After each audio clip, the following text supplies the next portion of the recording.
Hi, it's Maria from Still Dreaming Homestead, back again to share this next chapter of Farmer Boy by Laura Ingalls Wilder. I'm really enjoying this story, and we're starting off with the late harvest. Yesterday we read about the early harvest. I'll show you a couple things that they harvested late in the year. Pumpkins and apples. Now the harvest moon shone round and yellow over the fields at night, and there was frosty chill in the air. All the corn was cut and stood in tall shocks where they standed up.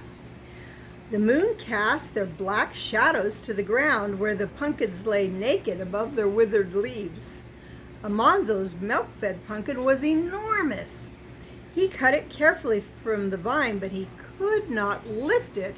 He couldn't even roll it. Father lifted it into the wagon and carefully hauled it to the barn and laid it on some hay to wait for the county fair time. All the other pumpkins Almanzo rolled into piles, and Father hauled them to the barn. The best ones were put in the cellar to make pumpkin pies, and the rest were piled in the south barn floor. Every night, Almanzo cut up some of them with a hatchet and fed them to the cows and calves and oxen. The apples were ripe. Almanzo and Royal and Father set ladders against the trees and climbed to the leafy tops. They picked every perfect apple carefully and laid it in a basket. Father drove the wagonfuls of baskets slowly to the house, and Almanzo helped carry the baskets down the cellar and lay the apples carefully in the apple bins. They didn't bruise one apple, for a bruised apple will rot, and one rotten apple will spoil the whole bin. A bin is like a big drawer that's deep. The cellar began to have a wintry smell of apples and preserves. Mother's milk pans had been moved upstairs to the pantry till spring came again. After the perfect apples had all been picked, Almanzo and Royal could shake the trees. That was fun. They shook the trees with all their might, and the apples came rattling down like hail. They picked them up and threw them in the wagon. They were only cider apples. Almanzo took a bite out of one whenever he wanted to. Apple cider or apple juice, sometimes I call it. Now it was time to gather the garden stuff. Father hauled the apples away to the cider mill, but Almanzo had to stay home, pulling beets and turnips and parsnips and carrying them down into the cellar. He pulled the onions, and Alice braided their dry tops in long braids. The round onions hung thick on both sides of the braids, and Mother hung them in her attic. Almanzo pulled the pepper plants while Alice threaded her darning needle and strung red peppers like beads on a string. They were hung beside the onions. Father came back that night with 2 big hogsheads of cider. I guess that's a barrel. He rolled them down in the cellar. There was plenty of cider to last till next apple harvest. Next morning, a cold wind was blowing, and storm clouds were rolling up against the gray sky. Father looked worried. The carrots and potatoes must be dug quickly. Almanzo pulled on his socks and moccasins, his cap, coat, and mittens, and Alice put on her hood and her shawl. She was going to help. Father hitched Bets and Beauty to the plow and turned a furrow away from each side of the long rows of carrots. That left the carrots standing in a thin edge of earth, so they were easier to pull. Almanzo and Alice pulled as fast as they could, and Royal cut off the feathery tops and threw the carrots into the wagon. Father hauled them to the house and shoveled them down a chute into the carrot bins in the cellar. So that's really neat. So they had a door that went down to their cellar, which is like a basement. It's under the ground part of the house. And in that they had like a like a ladder with sides on it. That was the chute. And he would shovel those carrots down there, and they would go sliding down the chute into the bin where they belonged. The little red seeds that Amanzo and Alice planted had grown into 200 bushels of carrots. Mother could cook all she wanted, and the horses and cows would have raw carrots to eat all winter. Lazy John came to help with the potato digging. Father and John dug the potatoes with hoes, while Alice and Amanzo picked them up, put them in baskets, and emptied the baskets into the wagon. Royal left with an empty wagon in the field while he hauled the full one to the house, shoveled the potatoes through the cellar window into the potato bins this time. Amanzo and Alice hurried to fill the empty wagon while he was gone. They hardly stopped at noon to eat.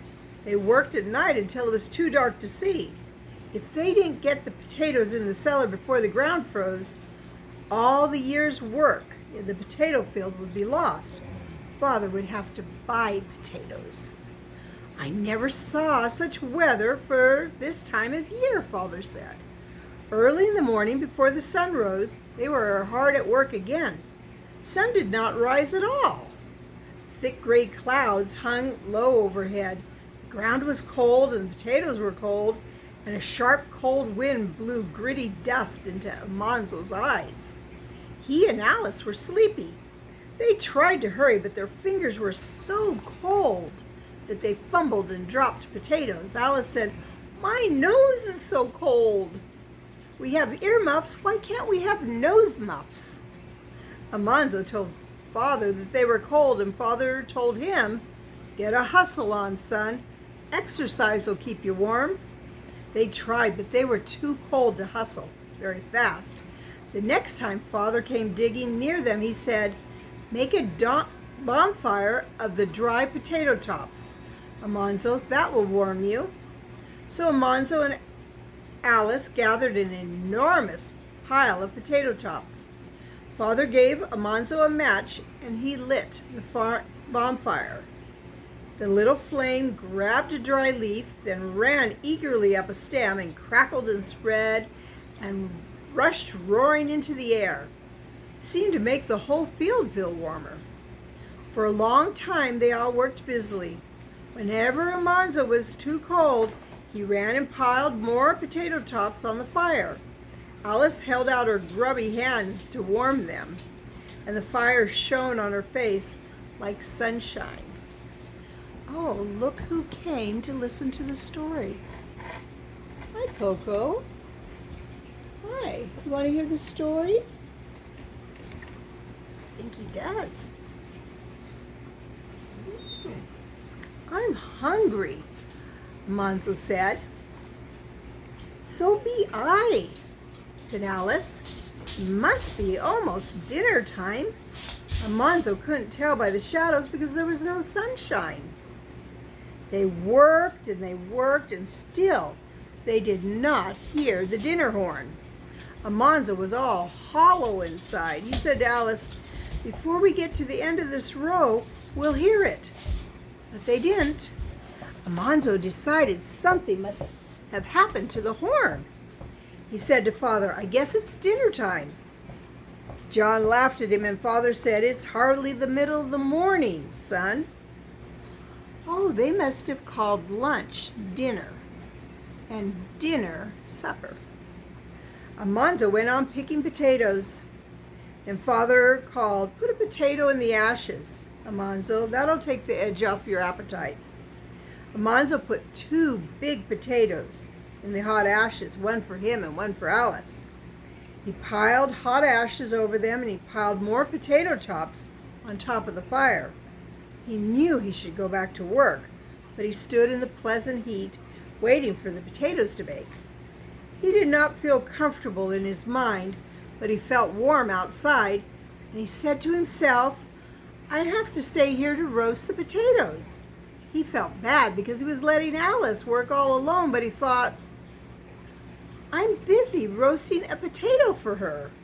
Suddenly he heard a soft hissing poof, and something hit his face. It stuck on his face, scalding hot. He yelled and he yelled. The pain was terrible, and he could not see. He heard shouts and running. Big hands snatched his hands from his face, and Father's hands tipped back his head. Lazy John was talking French, and Alice was crying, "Oh, Father, oh, Father." "Open your eyes, son," Father said. Almanzo tried, but he could only get one open. Father's thumb pushed the other eyelid up, and it hurt. Father said, "It's all right. The eye's not hurt." Just the eyelid, I guess. One of the roasted potatoes had exploded, and the scalding hot inside had hit Almanzo, but the eyelid had closed in time. Only the eyelid in his cheek burned. Father tied his handkerchief over the eye, and he and Lazy John went back to work. Almanzo hadn't known anything could hurt like that burn, but he told Alice it didn't hurt much. He took a stick and dug the other potato out of the ashes. "I guess it's your potato," he snuffled. He was not crying, only tears kept running out of his eyes and down beside his nose. "No, it's yours," Alice said. "It was my potato that exploded." "How do you know it was?" Almanzo asked. "This one's yours because you're hurt, and I'm not hungry. Anyway, not very hungry," said Alice. "You're as hungry as I be," Almanzo said. He could not bear to be selfish anymore. "You eat half," he told Alice, "and I'll eat half." The potato was burnt black on the outside, but the inside was white and mealy, and a moist, delicious baked potato smell steamed out of it. They let it cool a little, then they gnawed the inside out of the black crust, and it was the best potato they had ever eaten.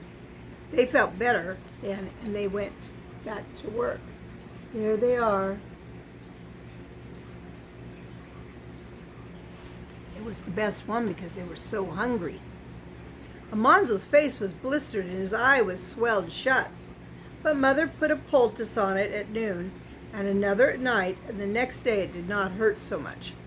A poultice is where they get something and they put it on a cloth. It might be charcoal that's wet, or it could be leaves that are crushed up and wet, and then they put that over whatever's hurt, and they tie that on, and that's called a poultice. And that can help fight infections. It can help take out the sting out of things. In this case, it helped take down the swelling. Just after dark on the third day, he and Alice followed the last load of potatoes to the house. The weather was growing colder every minute. Father shoveled the potatoes into the cellar, and by lantern light, Royal and Almanzo did the chores. They had barely saved the potatoes. That very night, the ground froze. "A miss is as good as a mile," Mother said, but Father shook his head. "Too close to suit me," he said. "Next thing will be snow. We'll have to hustle to get the beans and the corn under cover." He put the hay rack on the wagon, and Royal and Almanzo helped him haul the beans. They pulled up the bean stakes and laid them in the wagon, beans and all. They worked carefully, for a jar would shake the beans out of the dry pods and waste them. When they had piled all the beans on the south barn floor, they hauled in the shucks of corn. The corn had been so good that even Father's great barn roofs could not shelter all of the harvest. Several loads of corn shuck had to be put in the barnyard, and Father made a fence around it to keep the cattle safe, to keep them safe from the young cattle that would eat it. All the harvest was in now. Cellar and attic and barns were stuffed to bursting. Plenty of food and plenty of feed for the stock was stored away for winter. Everyone could stop working for a while and have a good time at the county fair. And that will be tomorrow's story. Well, I hope you enjoyed it. I always do. I love the way that they work together as a family, and they also remember to have fun together. Well, it's Maria from Still Dreaming Homestead. I want to pray blessings on you and yours, in your house and out of your house, in the day and the night. And whatever you do, keep dreaming, keep a story in your heart. Bye-bye.